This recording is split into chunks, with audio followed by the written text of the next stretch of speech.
મીનાક્ષીબેન સોજિત્રાને વિનંતી કરીએ કે ટ્રસ્ટ જે સહયોગ શક્તિ વેલફેર ટ્રસ્ટ છે કે એમના શું કાર્યો છે અને આગામી શું એમના લક્ષ્ય છે એમના વિશે બેન મીનાક્ષીબેન આપણને કહેશે. સહયોગનું નામ જ એટલે સહયોગ રાખ્યું છે કે આપણે નારી શક્તિને સહયોગ કરી શકીએ.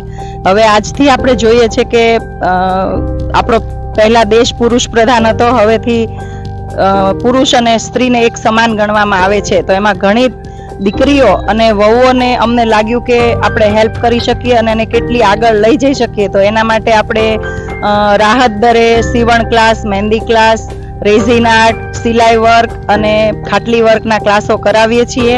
તો સુરતમાં આ બધા રાહત દરે ક્લાસ થાય છે. તો ગામડે ગામડે જઈને અમને એવી ઈચ્છા થઈ કે અહીંયાની જે દીકરીઓ હોય એ સુરત આવી અને આ બધા ક્લાસની કળા શીખે અને પોતાનું નામ આગળ કરે અને પોતાની કમાણીથી સક્ષમ ઊભી રહે.